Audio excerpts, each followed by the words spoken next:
all of the algorithms we have for this, both my own and others, are not robust and can easily be sabotaged.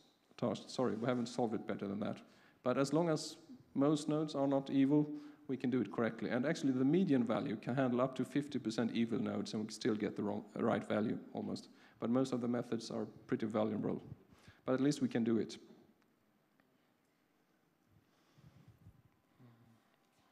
Okay, here's one thing that's very special to me. It's what I call subnetting in peer-to-peer systems, or subgrouping. That is, when you start off a network, you need to be fairly many nodes to be able to find the network. You have to have a long start list to, hopefully some of them are online. If it's a small network, you can't get a long start list because there's not that many nodes. So when there is only 4 nodes in the network, you probably won't be able to find any of them next time because all 4 might be offline. So then it would be nice if several peer-to-peer networks could cooperate and connect together in a big network so they can help each other with the bootstrapping. And also some other things like network time and stuff like that benefit if the network is bigger. So sometimes bigger is better. And that means we can have a big mother net, and then we have one subnet, or separate net really, for each application. They can use the mother net for those things that needs to be done on a big network. So small networks can help each other out, and old big networks can help new small networks. And also old networks that are shrinking and becoming small networks because they're losing popularity can get help from newer big networks that are popular. So together we are stronger. And really each application subnet here is a separate peer-to-peer network really. It's not in the mother net, it's separate, but the node is working both in the subnet and in the mother net. And also here there is something I call public subnets. Some applications want to cooperate, so they can start a separate subnet where several applications join that subnet to do whatever they do together. Here is a more well-known thing, what I call service subnets. Some call it a rendezvous service. I don't know how you pronounce it in French really. But it's the same idea really, but for a slightly different purpose. Within one application network, for instance, you want to have chat rooms. So nodes that want to chat with each other, they start their own little network. Only nodes in that chat room are in that network, communicating directly with each other. Because sending chat messages all over the main application networks would be a bit wasteful if there's 1 million nodes and you have to route a message long ways over the application network. So I create small subnets for that. And then there's a little extra thing you can do with this. If we have this subnet functionality, then we can use it for things like algorithms. That is, we tend to, well, 2 years later we have a better algorithm for our distributed database. So we want to plug in a new algorithm. And that's usually very messy. So what I do, for starters, I don't put the main algorithms, databases and stuff like that directly on the application subnet. Instead, I put them in a service subnet. So that means any node that is compatible with that version of the database, they join that subnet. And if we decide to be not backwards compatible one day, we create a new subnet for the new algorithm. So that means we can be future compatible. And of course, a new version of the software can join both the old and new database if we want to. Also, service subnets can be something else. It's not just chat rooms or swarms of nodes. For instance, if you use BitTorrent, you know what a swarm is? I would put a BitTorrent swarm in a service subnet, of course. Another thing that could be a subnet is a user identity. That is, a certain subnet can be one node. For instance, my username. So if you want to phone me or chat with me in person, a personal message, then you would look up my subnet and contact me, because if you find my subnet, you know where I am and can find me. So there's many uses of subnetting.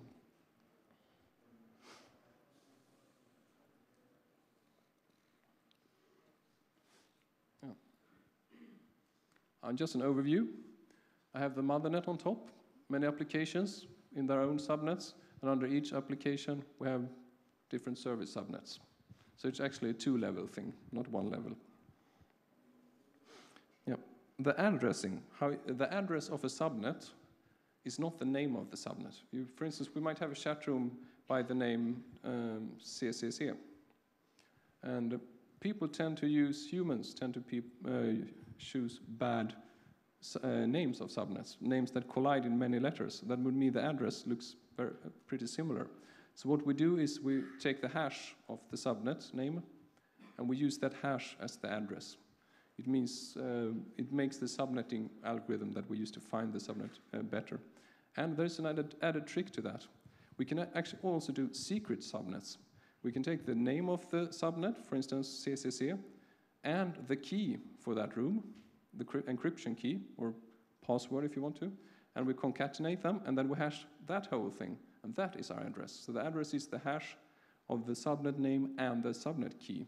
And that means someone who knows or can guess the room subnet name, but doesn't know the key, doesn't know the address of the room, so they can't find it.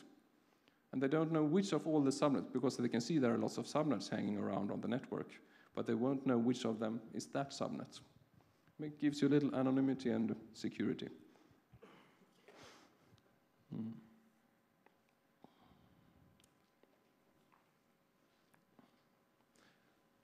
Let's see. I'm just checking how much time I have on. It seems I almost have to skip some parts. Sorry.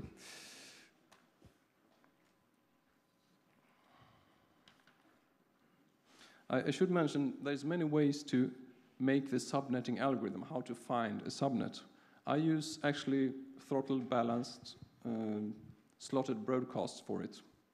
And what I do is I have on, for instance, the mothernet, each subnet announces, broadcast their existence. Every node in that subnet says, I'm here and I have this address. If you want to join this application, join me. Problem is, of course, we'll have lots of subnets broadcasting. So what I do is that I have one slot, one separate broadcasting system for each subnet, and all those are throttled individually. That is, of course, bad if it's 1 million subnets, because then it's 1 million slots. So what I do is I do top 16 slots on a mothernet, and if you need more than 16 subnets, then you do subnets under subnets, of course. So there are 16 levels below the mothernet, and below that, each of those levels, there are 16 levels. And in that way, you can work your way down to the correct subnet. That's just one way to do it. There's many more ways, but that's how I prefer to do it. So I'm actually using broadcasting for subnetting. If you know what a distributed hash table is, you can understand that it's almost like a distributed hash table, but it's broadcasting based. Oh, and the difference between this and distributed hash tables is that the node doesn't insert an item in a hash table. It actually inserts itself. It puts itself in that part of the hash table where its name is. So that's a difference, and makes it much more robust.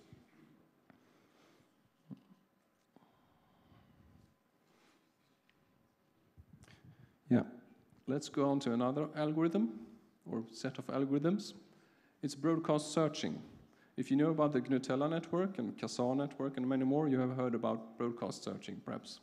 It means you connect into a random network, for instance, or a small world network, and if you're searching for something, you just broadcast your search question. And it jumps around to many nodes, and those who have what you want send you a message back and tell, I have the thing you're looking for. The problem with this is, of course, if there's 1 billion nodes, and you broadcast to 1 billion nodes, you would be flooding the network if everyone is searching. So you have to have a jump counter or time to live counter. You have to throttle and balance it. And that means you can only search the nodes that are closest to you. There is a search horizon. A common search horizon is usually about 10,000 nodes. You can't search further than that because then it will be too much messaging going on, too much traffic.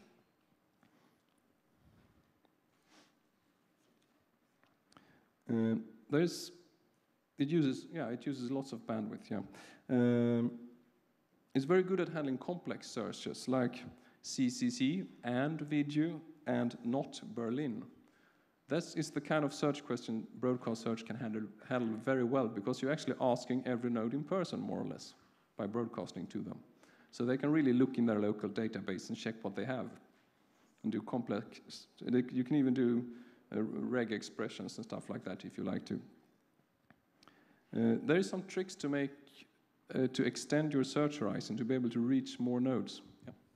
And one very well-known method is supernodes. That is, some nodes collect information about other nodes, so they can answer not only for themselves but also for other nodes. In that, in one way, extending your horizon a bit. There is also another trick that's use a search filter. That is, instead of just having the complete copy of the database from a neighbor node, you just have a filter function. For instance, a Bloom filter is a very popular way to do it, that tells more or less what other node, that tells about what another node is. So you know if it's worth the effort to broadcast the message of the last step to the next node, if it's likely that it will be able to answer it or not. If it is not able to answer it, you won't send the message, broadcast the last step in the broadcast. So it can make it a bit more efficient. And then there is what I find the most efficient method. It's something we call mini groups, which involves grouping the nodes in big groups, and everyone in the group knows everything about each other. And then we can actually, on most normal file sharing networks, we could probably be searching 1 million nodes with broadcast search. That is, your search horizon would be about 1 million nodes. But we can't get it further than that, because then it would be too much traffic.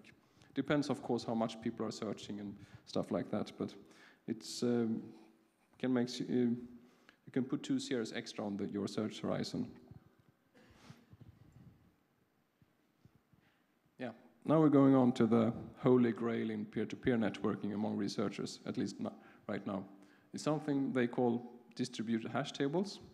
I would prefer really to just call it a distributed database, because that's what it is.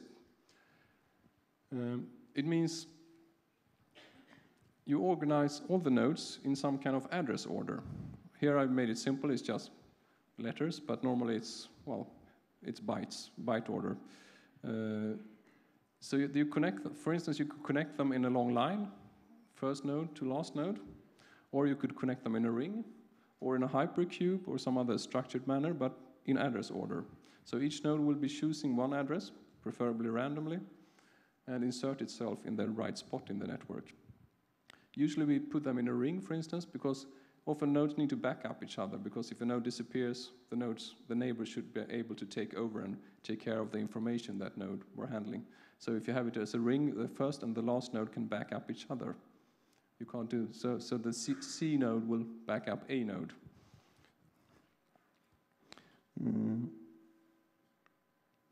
Yeah. Now, if it's 1 million nodes, that ring is going to be pretty big. And if you want to look up something that is stored in one of those nodes, it would be very, very far away around the ring. So, of course, we're cheating. We put shortcuts across the ring, of course. That means if you want to look up some address, you can jump across the shortcuts and get to the node you want fast. Of course, it's not always like this. This is one of the more famous structures. Some are hypercubes instead. And the hypercube itself is actually those shortcuts. Those shortcuts are called a routing overlay, by the way, since we route messages along the overlay, or we jump across the overlay. So many current distributed hash table implementations do not have a ring, they just have the routing overlay.